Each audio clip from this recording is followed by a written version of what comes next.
Et la semaine dernière, on a commencé à parler un peu de la tefila. Et on a dit que la base dans la tefila, pourquoi on prie? D'abord, première chose, base de tout, hein? Non, pour demander. J'ai besoin, je demande. Comme on a un papa, un père, et on lui demande ce qu'on a besoin. Mais celui qui reste à celui qui reste à ce niveau-là, à ce stade-là, il perd énormément. Quel beau gosse avec les tilleuls très laides. On s'amuse plus, hein.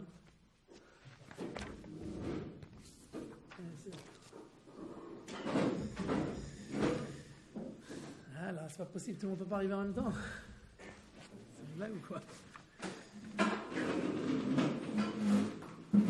Non, pour tout le monde, faites passer s'il vous plaît.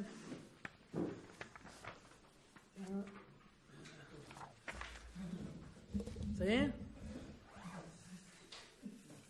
Donc, celui qui reste à ce niveau de la prière, que la prière c'est là, c'est que pour demander ce que j'ai besoin, il rate.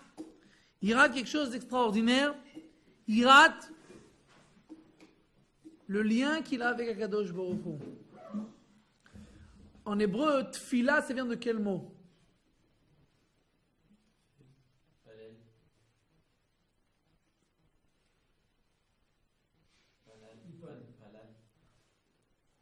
Fatal. Qu'il est itpalel, ça vient de la racine fatal. Naftule Elokim niftalti.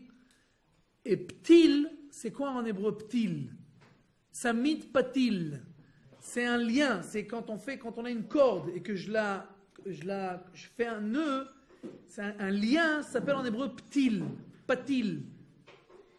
Et en fait, la tfila, ça vient du mot être en, comme tu dis, je suis en bekesher, comment on dit je suis en bekesher? Je suis en relation. La tfila, c'est pas seulement demander, c'est d'être en relation avec Dieu. Non. Pour demander, on est obligé d'être en relation. Non. Parce que dans la tfila, on demande même ce qu'on a déjà. C'est-à-dire que c'est vrai que la base de tout, c'est de comprendre que Dieu, c'est lui qui donne tout et que nous, on n'a rien et que tout vient de lui. C'est vrai. Mais ça, c'est la base. Si quelqu'un il reste à ce niveau-là, il perd l'essentiel. L'essentiel, c'est d'être en contact avec Dieu. Je vais vous donner un exemple. Vous savez que le nachash,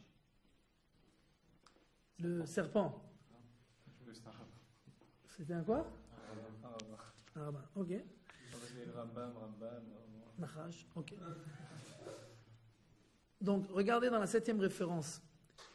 La 7e référence, Reb Simcha Bunim Mipshisra, il explique quand l'homme a fauté et qu'il a été puni, alors l'homme il a été puni qu'il doit travailler très dur, la femme elle a été punie qu'elle va enfanter dans la douleur, et le serpent il a été puni que quoi? Tu vas maintenant ramper et tu vas te nourrir de la poussière de la terre. C'est bien. Pourquoi? Parce que sa nourriture est toujours à la portée de sa bouche. Donc c'est pourquoi c'est une punition. Il dit Kadosh Baruch Hu kilel et anachash. Dieu il a maudit le serpent. Al gechoncha teler ve'afar tochar kol yemei chayecha. Tu iras sur ton ventre et tu mangeras de la poussière tous les jours de ta vie.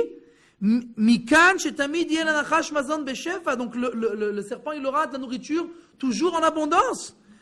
Et à première vue, enzoklala, et la bracha, c'est une bénédiction, c'est pas une malédiction. Et là, me'achar sheleolam lo yersar lo mazon, lo yitzarech leitpalel al kach, ve'en lecha klala gdola mizo. Parce qu'il n'aura jamais besoin de prier à Dieu, et tu n'as pas de plus grande malédiction que ça. Que quelqu'un, il a aucun contact avec Dieu. C'est comme un père qui dit à son fils, viens toutes les semaines, je te donne de l'argent de poche. Pourquoi tu dis ça? Parce que toutes les semaines, tu veux être en contact avec lui. Mais si tu dis, tiens, comme 1000 shekel, prends et reviens la semaine de l'année prochaine. C'est pas la peine de revenir toutes les semaines. C'est-à-dire que je ne veux pas te voir. Je ne veux pas te voir, ça ne m'intéresse pas d'avoir de contact avec toi. D'accord, ok, je dois faire ce que j'ai à faire parce que je suis ton père, sinon je ne vais pas me faire arrêter par les flics. Je te donne l'argent, débrouille-toi si je ne veux pas te voir. De la même manière, dans Parashat Ekev, si vous regardez quelque chose d'intéressant, qu'est-ce qu'on dit? On dit c'est quoi la différence entre l'Égypte et la terre d'Israël? Ve'aretz asher ata bashama, lo keretz Mitzrayim. La terre où tu vas aller, c'est pas comme l'Égypte. Eretz harim uvkaot limtar hashamayim tishte mayim. Parce que en Égypte, ve'ishkita beraglecha kegana yarak. Donc tu vas abreuver tes champs du Nil. Mais en Israël, c'est pas la même chose. En Israël, tu reçois l'eau d'où? De la pluie. Waouh! C'est ça la différence. Moi, tu m'aurais dit, tu sais quoi, la terre où tu vas vivre, c'est pas comme l'Égypte, c'est une grande différence. Moi, j'aurais dit, si j'étais Dieu, qu'est-ce que j'aurais écrit? En Israël, il y a la Gdusha. En Israël, on est proche de Dieu. En Israël, on peut avoir la névoie. Des choses, grandes choses. Qu'est-ce que tu me dis? Non, tu sais c'est quoi la différence? La grande différence entre l'Égypte et... En Égypte, l'eau, elle vient du Nil, et en Israël, l'eau, elle vient de la pluie. Waouh! C'est ça la différence. Et alors les commentateurs, ils expliquent que oui, c'est ça la différence. Parce que justement, c'est exactement comme le Nachash. En Égypte, ils n'ont jamais besoin de prier à Dieu. Pourquoi? Il y a de l'eau en abondance tout le temps. En Israël, l'imtar hashamayim tishtemaim. Ve'ayayim shamoa tishmeu. Ve'natatim et aratzachem. Ve'im lo tishmeu. Ve'atzar et hashamayim. Donc si vous écoutez et vous êtes en contact avec moi, alors moi j'amène la pluie. Sinon, non. Et quand il n'y a pas la pluie, tu dois prier, prier, prier. Donc tu dois toujours être en contact avec moi. Donc l'endroit où on est le plus en contact avec Dieu, c'est en Eretz Israël. Je te racontais l'histoire du téléphone. Hein? Raconte une fois Poutine. Il était en voyage et il arrive aux États-Unis chez... Fais attention, sa tête le pauvre. Il arrive aux États-Unis chez, comment il s'appelle, Obama. Et il voit dans son bureau un téléphone en or. Il dit, qu'est-ce que c'est que ça? Il dit, ça c'est un téléphone pour parler avec Dieu. Avec Dieu? C'est pas possible. Il dit, si. Il dit, je peux parler? Il dit, pas de problème. Alors il parle comme ça quelques minutes. Il raccroche, il dit, bon, combien je te dois pour la communication? Il dit, $150 000. $150 000, 3 minutes. Bah, écoute, parler avec Dieu, ça vaut de l'argent. Bah, t'as raison, c'est... Bon, ça vaut le coup.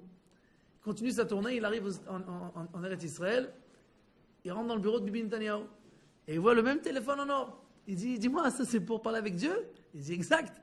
Il dit, je peux parler? Il n'y a pas de problème. Alors il a dit, bon, si déjà j'y suis, il parle pendant 2 heures. Il parle, il pose toutes les questions qu'il a besoin de poser, etc. Et alors à la fin, bon, il sort son shekel. Il dit, bon, alors combien je te dois? Il dit, un demi-shekel. Il dit, quoi? C'est pas possible. Aux États-Unis, j'ai parlé 3 minutes, j'ai payé $150 000. Ici, un demi-shekel? Il dit, qu'est-ce que tu veux? Ici, c'est une communication locale. Donc ça ne coûte pas d'argent. En Israël, c'est l'endroit où on est en contact avec Dieu tout le temps. Et ça, c'est la différence entre l'Égypte et Israël. Et ça, c'est la différence. Parce que de recevoir, il faut comprendre, quelqu'un, il peut ne pas prier du tout et recevoir tout la même chose. Il vit, il respire, il a sa maison, il a sa femme, il a sa voiture, il a tout, le travail, tout. Mais il lui manque l'essentiel. Le lien avec celui qui donne tout. Parce qu'un père, exact, il a tout, mais il lui manque tout. Parce qu'un père, par exemple, si un fils, il ne demande pas, il va quand même lui donner. Mais parce que quoi, je vais laisser crever mon fils? Alors c'est un imbécile, il n'a aucun contact avec moi.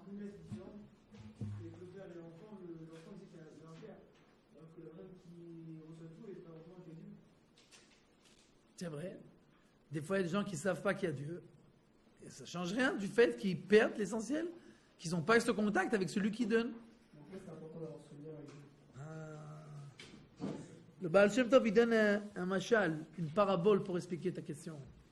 Il dit qu'il y avait un roi qui avait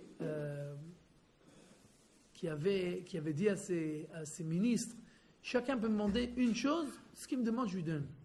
Alors il a demandé d'être respecté, l'autre a demandé de l'argent, l'autre a demandé pour son cousin un poste, etc. Chacun a demandé un truc. Et un ministre, il a dit, moi je demande une seule chose, je veux rien, ni argent, ni rien, je demande une seule chose. Je veux la permission de voir le roi quand j'en ai envie. Et alors le roi, il a dit, ok. Et bien entendu, il a tout gagné, cette personne-là. Pourquoi?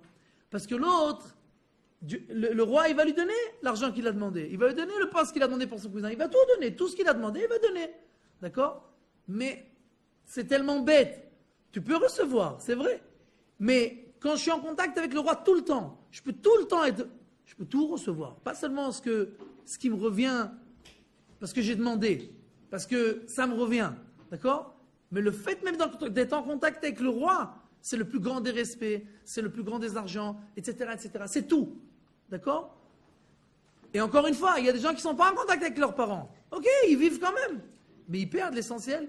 Ce contact avec son père, et surtout quand ton père c'est le Melech Malchei Amlachim HaKadosh Baruch Hu, il peut tout. D'accord? Donc en fait, tu perds l'essentiel. Et on voit ça dans la 5e référence. Vous regardez la 5e référence. Quand on parle des Avot, Ken, juste les autres animaux, ils doivent prier Dieu pour manger. c'est pas qu'ils doivent prier Dieu pour manger. Il y a écrit que Noten Lechem Lechol Basar, qu'il a Olam Chasdo, que Dieu il donne à tous les animaux leur... Ah, bien joué. Heureusement que il y a toujours 2 par 2. Donc les autres animaux aussi écrit Noten Lechem Lechol Basar, qu'il a Olam Chasdo. Dieu il donne, il est bon, il donne tout le temps à manger à tout le monde. D'accord? Mais quand la Torah, elle nous raconte ce qui s'est passé avec le serpent, c'est pas pour qu'on sache qu'est-ce qui s'est passé dans l'histoire. Parce que tu comprends que dans le parashat Bereshit, il y a 1000 ans qui sont passés en 5 lignes. D'accord? Donc, ce qu'elle veut nous enseigner, la Torah, c'est une idée. D'accord? C'est pas vraiment ce qui s'est passé. D'accord? De la même manière que, maintenant, à part ça, il y a écrit que David Amelech, une fois, il était sur la route et il avait un crapaud. Et il a parlé avec le crapaud et le crapaud, il a dit, moi, je fais les louanges de Dieu mieux que toi. Il dit, moi j'écris tous les Sefer Tehilim, de quoi tu parles? Il dit, oui, mais toi, quand tu dis les Tehilim, tu fais louange de Dieu. Moi, à chaque fois que je fais quoi, c'est louange de Dieu. Pourquoi? Parce que moi, la volonté divine, c'est comme Dieu, il m'a créé. Chaque chose que je fais, parce que Dieu, il m'a créé comme ça, c'est ça la volonté divine. Donc, je loue Dieu par le fait même que j'existe. D'accord? Donc, qu'est-ce qu'on voit? On voit que toute la création, d'accord, elle loue Dieu tout le temps. Elle est en contact avec Dieu tout le temps. Dans son essence, elle est en contact avec Dieu. Nous, prenez la 9e référence. Le Rav Kook, il dit une chose extraordinaire. Il dit en fait, qu'est-ce qu'on fait pendant la tfila? Il dit, pendant la tfila, on se relie avec notre neshama. Pourquoi? Parce que notre neshama aussi, elle prie tout le temps. Et en fait, ce qui est dans l'essence, dans l'homme, quand on prie, ça sort de miakoach et la poal, ça sort du potentiel au concret. Merci. D'accord? C'est-à-dire, c'est dans le potentiel, on prie tout le temps, mais on ne le fait pas ça concrètement. Donc en fait, quand on prie, on sort ce qui est en potentiel en nous, tout le temps en train de prier, concrètement. Donc on s'allie avec notre neshama. Regarde ce qu'il dit le Rav Kook. En התפילה באה כתיקונה, כי אם מתוך המחשבה שבאמת הנשמה היא תמיד מתפללת. Donc tu peux faire une véritable tfila et une bonne tfila seulement si tu es au courant et tu sais et tu comprends que quoi? Que ta neshama elle prie tout le temps. הלוא היא עפה ומתרפקת על דודה בלא שום הפסק כלל. Elle est tout le temps en train de s'accrocher à son créateur. Et là, שבשעת התפילה המעשית, et à l'heure de la tfila concrète, הרי התפילה הנשמתית התדגירית היא מתגלית בפועל. Donc la tfila de la neshama qui est constante, elle se dévoile concrètement dans ce monde-là. וזהו עידונה ועינוגה הדרה ותפארתה של התפילה, שהיא מדמה לשנה פותחת את עליה הנעים לקראת עתה, לא נוכח קרני השמש המופיעים אליה באורה, ולכן הלוואי שיתפלל להם כל היום כולו. C'est pour ça qu'on dit dans la Gemara que הלוואי qu'un homme il prie toute la journée. Pourquoi? Parce qu'en fait, s'il priait toute la journée, il serait en fait constamment connecté à sa neshama et en fait connecté à Dieu. Et donc, on voit chez nos ancêtres que nos ancêtres, eux aussi, il y a écrit que Abraham, Sarah, elle était stérile, et Rivka était stérile, Et Rachel était stérile. Et pourquoi tout le monde est stérile? Alors la Gemara, elle dit, dans la 5e référence, Amar Rabbi Yitzchak, Mipnema ayu avoteinu akurim, mipnei she'akadosh baruch hu mit'ave litfilatam shel tzadikim. C'est-à-dire que pourquoi nos ancêtres étaient stériles? Parce que Dieu, il a envie, entre guillemets, double guillemets, d'accord, des prières des tzadikim. C'est-à-dire exactement. C'est-à-dire qu'il n'y a pas de problème pour Dieu de leur donner des enfants depuis le début, c'est pas un problème, d'accord? Mais le but du jeu ici, dans la tfila, c'est pas je demande et je reçois, je demande et je reçois, d'accord? C'est d'être en contact. C'est comme si tu vas recevoir par exemple un bonbon de quelqu'un que tu ne connais pas et un bonbon de ta grand-mère. Qui c'est le bonbon qui a le meilleur goût? Pourquoi? C'est le même exactement. Oui, mais je l'ai reçu de ma grand-mère. D'accord? Tu peux recevoir les choses, je les ai reçues. Et tu peux recevoir de ton père. Tu peux être reconnaissant à chaque fois et être heureux que celui qui te donne, c'est le roi des rois. C'est pas je l'ai reçu comme ça, ouais, je suis un beau gosse, j'ai fait un peu de tes efforts, etc. Je fais des études, ça y est, je suis devenu le plus grand beau gosse du monde. Tu peux croire ça, mais tu rates l'essentiel.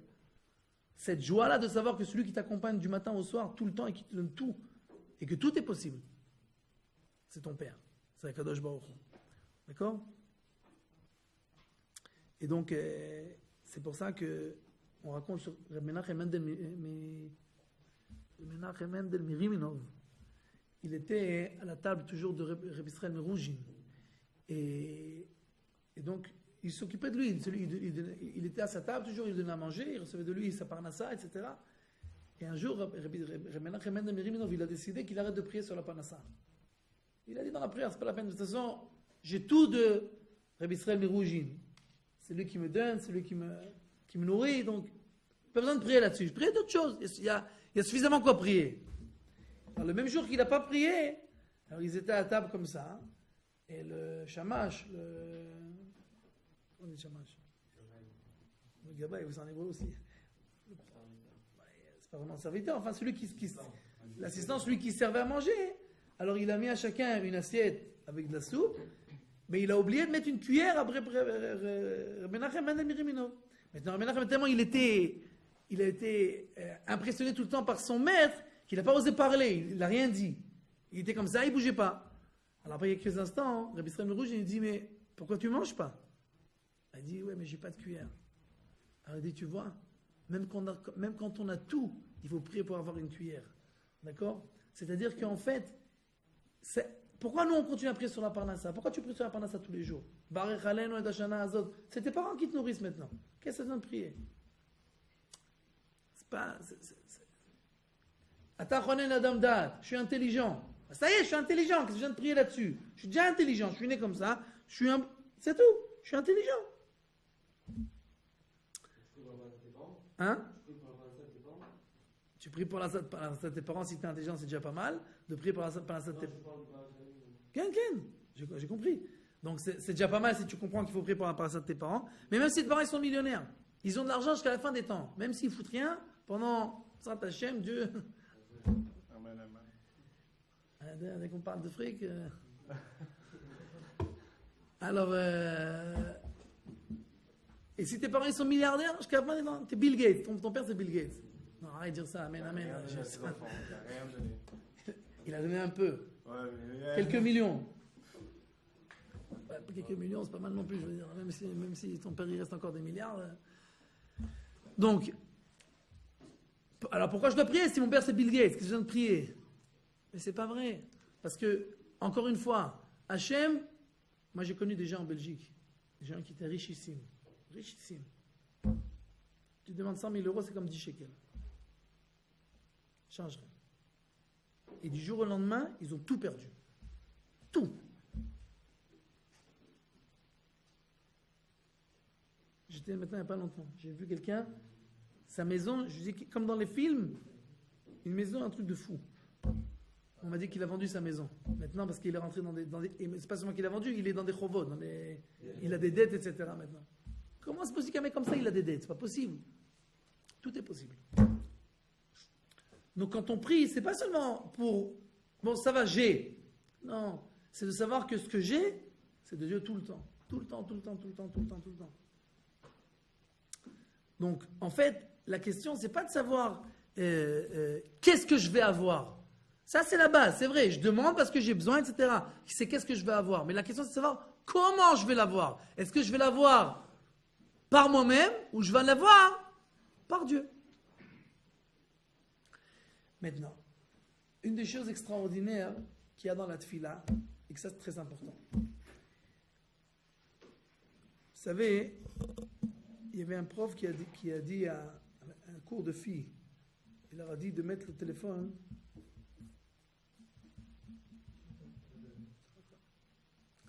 Et à la fin du cours, il a regardé combien a reçu de Odaot WhatsApp. Combien de messages.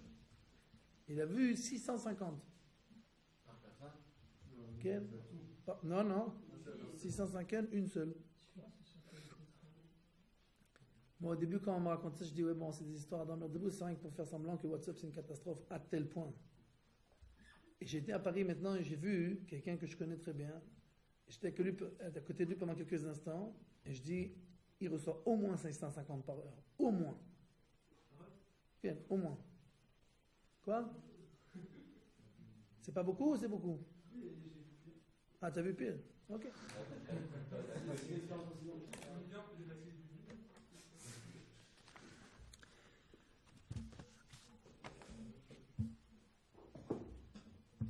Vous savez, ouais, WhatsApp pour le travail, ouais, c'est ça. Ouais. Ma mère, elle a pris WhatsApp il n'y a pas longtemps.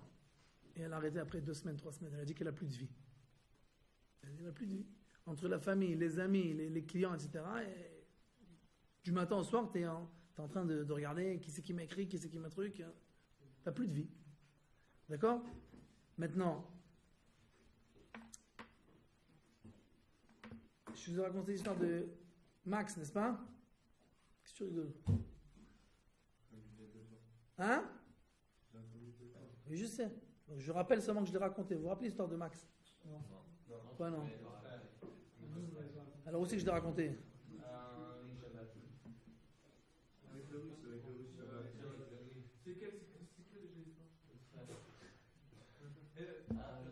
Je ne peux pas la raconter une 3e fois parce qu'il va plus revenir au cours, lui. Bon, je l'ai déjà raconté, rappelez-vous, c'est pas grave. Max, le russe, que mon frère il s'occupait de lui, qu'il a fait tchouva. Ah, Baruch Hashem. Baruch Hashem.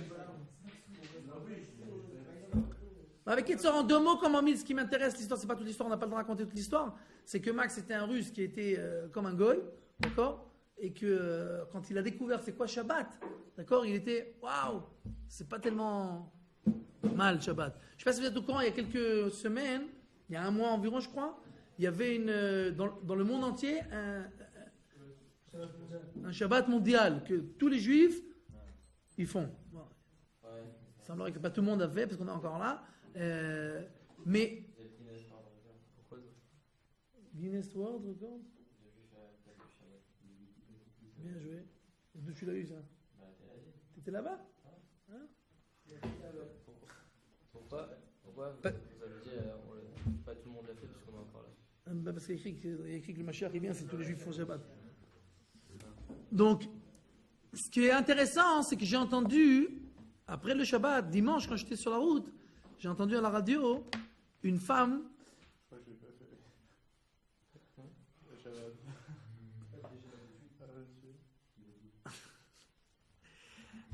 Il y avait une femme qui a envoyé une lettre à la radio là-bas, qui a demandé qu'on la lise ça. Et elle a dit, moi je suis pas religieuse, et quand on m'a dit de faire Shabbat, etc., je dis, ouais, bon, on va s'ennuyer, je veux dire, Shabbat, pas voyager, pas allumer la télévision, pas regarder l'ordinateur, pas... Et puis après j'ai fait, bon, je suis pas à la synagogue, j'ai pas à voyager, j'ai pas à regarder le téléphone, etc. C'est vachement reposant. Comme ça, elle écrit. Elle dit, c'est pas religieuse, elle demande de lire ça à la radio. Et elle dit, c'est vachement reposant. Ce stress-là infernal qu'on a du matin au soir toute notre vie. D'accord? On est tout le temps accroché au téléphone, les messages et les téléphones. On n'a plus de vie. On n'a plus de vie. On est tout le temps comme des fous. D'accord? Maintenant, Shabbat, nous, on n'a pas le téléphone, n'est-ce pas? On n'a pas le téléphone Shabbat. C'est difficile pour nous ou pas? Non. Et pourtant, la première chose qu'on fait quand Shabbat il sort, c'est quoi? Hop! Tu regardes, qui c'est qui t'a écrit, qui c'est qui t'a... Tu l'allumes, dis la vérité. La première chose que quelqu'un il fait quand il se lève le matin, c'est quoi? Modéani, c'est ça, oui. Modéani, c'est Natatali iPhone. Et pourtant, c'est intéressant parce que Shabbat, on n'a pas de mal. Rien qu'il arrive Motsai Shabbat, c'est comme quelqu'un qui fume. Quelqu'un qui fume, Shabbat, il n'a pas de mal. Il fume pas, ça y est, c'est Shabbat, il est... Hein? Il y en a qui ont du mal, mais la majorité des gens qui fument. Moi, je connais des gens, plein de gens. C'est des gros fumeurs. Shabbat, ils fument pas. Il attend Motsai Shabbat pour fumer. Mais rien quand il arrive, l'ikrat, vers Motsai Shabbat, alors il attend. Mais sinon, pendant Shabbat, il ne parle pas de ça, il ne pense pas à ça. Il n'a pas du mal. Je pense qu'il lui dit ça parce que son... Il ne dit pas ça à moi. Hein?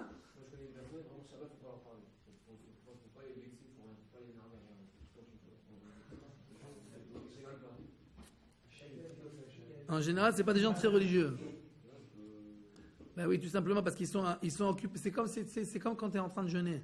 Si tu es en train de tout le temps de penser au manger, t'as faim. Alors, il y a des gens qui ne sont pas très intelligents. Qu'est-ce qu'ils font? Ils regardent des films du matin au soir. D'accord? Et comme ça, leur tête, elle est occupée à autre chose. D'accord? Hein? Il y a des techniques comme étudier, par exemple, trucs comme ça, dans le genre.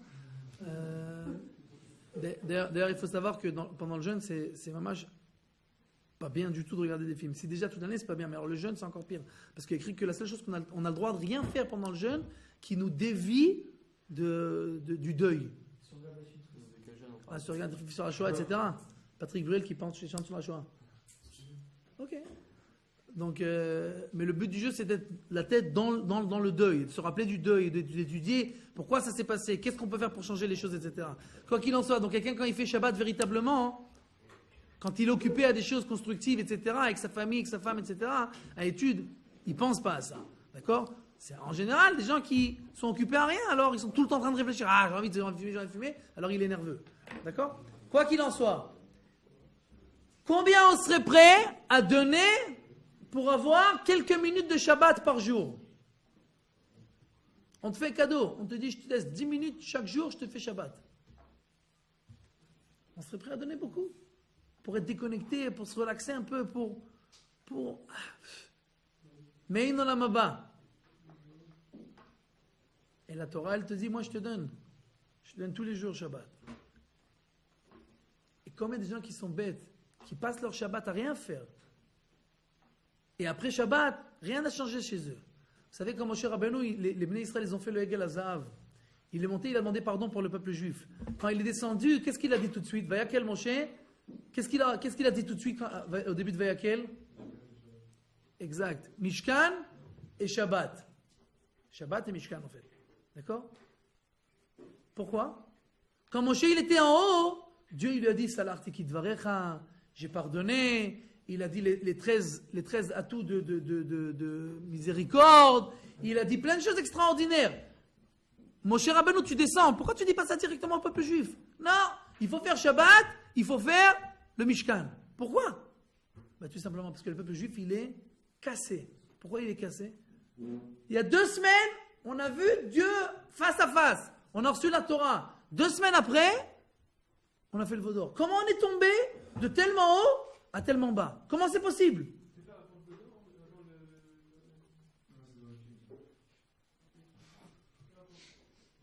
Kitissa, Kitissa, c'est le veau d'or. Vayakel, c'est après Kitissa.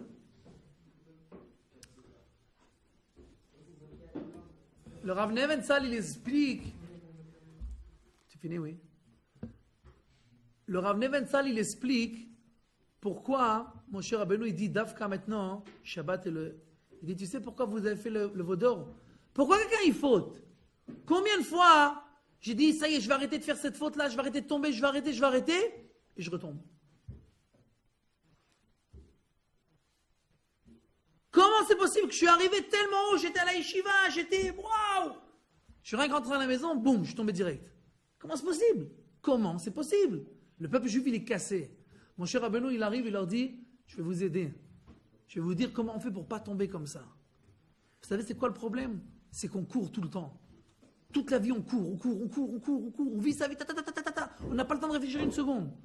Mais tu t'arrêtes une seconde pour réfléchir. Est-ce que je suis vraiment dans la bonne direction? Est-ce que je fais vraiment ce qu'il faut faire? J'étudie comme il faut, je réfléchis comme il faut, je vis comme il faut? Ou alors, je vis sans réfléchir. Et le Yetzer Hara, quand est-ce qu'il te fait tomber? Quand tu n'as pas le temps de réfléchir. Tout va très vite. Tu n'as pas le temps de réfléchir une seconde. Hop, ah, comment je suis tombé? Je n'ai pas réfléchi. Si quelqu'un y réfléchissait à chaque fois avant de tomber, il ne tomberait pas. Okay? Le Rav Nebenzahl, il dit, c'est ce qui se passe. Moshe Rabbeinu, il descend et il dit, Rabotai, calmez-vous. Vous êtes tombés, vous savez pourquoi? Vous courez tout le temps. Alors, on s'arrête dans le temps. Shabbat, c'est quoi? Les journées, ils courent. Shabbat, oh, tu te calmes, tu t'arrêtes. On s'arrête dans l'espace. Tu es tout le temps en train de courir. Oh, sors de ce monde-là un peu. Rentre dans le Mishkan, rentre dans le Bet Knesset, rentre au Bet Hamidrash. Déconnecte-toi de ce monde-là. Rentre dans la maison de Dieu et réfléchis une minute. Donc le Mishkan et Shabbat, c'est un arrêt dans le temps et un arrêt dans l'espace. Arrête-toi, arrête ta course folle. Et réfléchis une minute, où je vais? C'est quoi la tefila? C'est la même chose. Tu sors de ton travail, tu rentres à la synagogue. Tu arrêtes la course folle et tu te mets à être avec toi-même. On te donne tous les jours un Shabbat. On te donne quelques minutes de Shabbat à chaque fois. Tu peux te déconnecter, tu peux te tranquilliser, tu peux calmer. Et qu'est-ce qu'il y a les gens qui font? Qu'est-ce qu'ils font les gens? Shabbat! En lieu de se calmer, en lieu de faire un cheshbon nefesh, de faire un... Comment on dit cheshbon nefesh? Un bilan, etc. Ils continuent. La même chose. Et après Shabbat, rien n'a bougé. Mais t'es un imbécile, t'as perdu la possibilité qu'on t'a donnée de changer, d'avancer dans la vie. Non, je continue, même Shabbat, la même chose. Mais t'es stupide.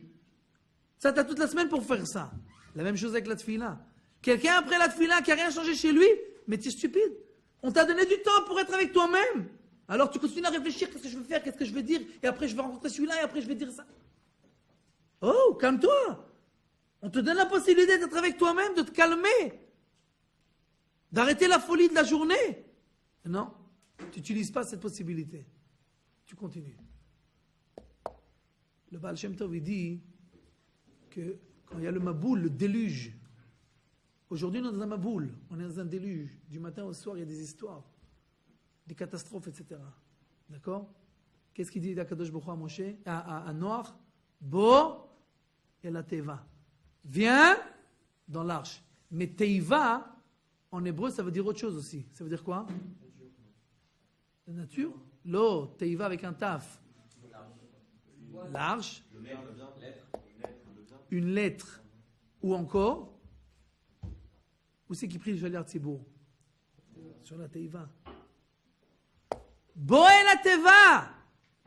Quand il y a le déluge, quand il y a le monde qui est fou autour de toi, tout en train de se détruire.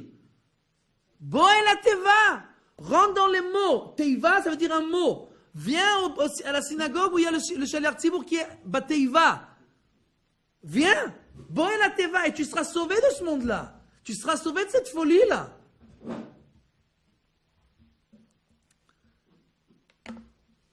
Et c'est comme ce que je vous expliquais la dernière fois. La tefila, c'est un peu comme la méditation. Parce que c'est quoi la méditation? Je relaxe et mon corps et mon esprit. D'accord? Et quelqu'un, quand il fait de la méditation, c'est pas seulement quand il fait de la méditation qu'il est calme. Ça le calme pour après aussi. Il est connecté avec lui-même. Il est connecté avec son intérieur, etc. Donc il est tout le temps calme. Alors, en lieu d'utiliser cette fila-là, cette méditation juive-là,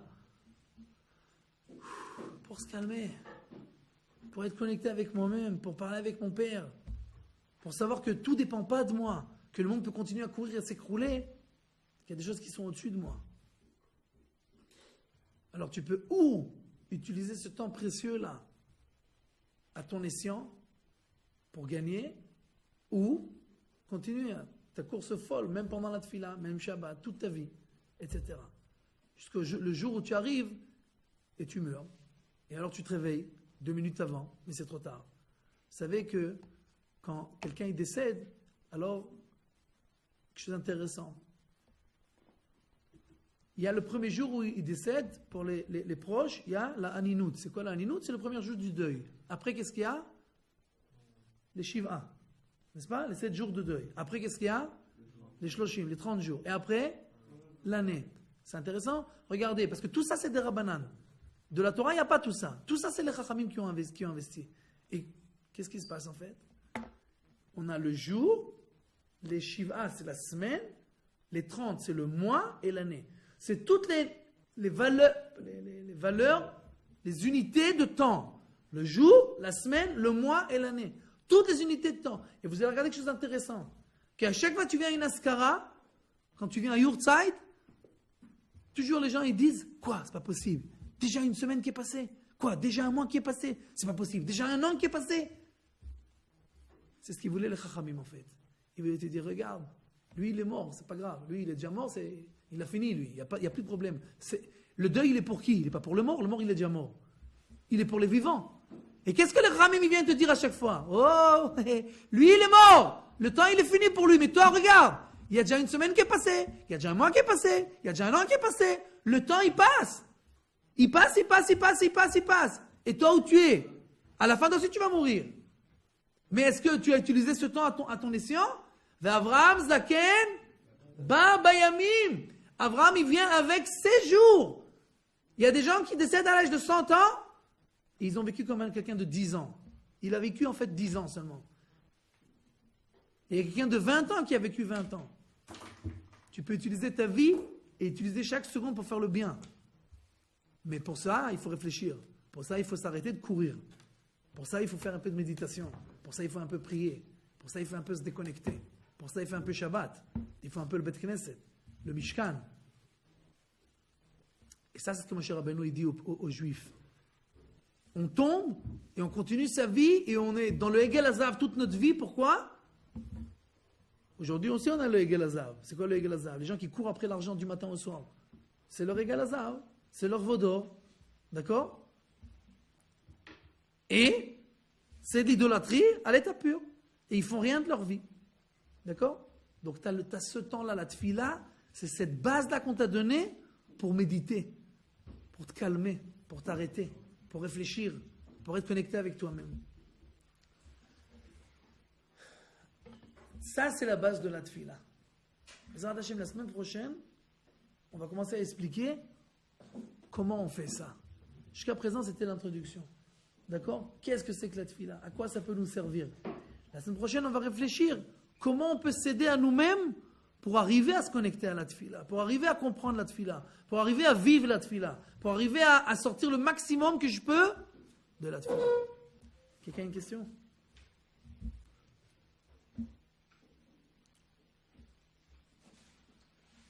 Vous avez tout compris, Baruch Hashem? Dieu vous protège. Be'atzlacha.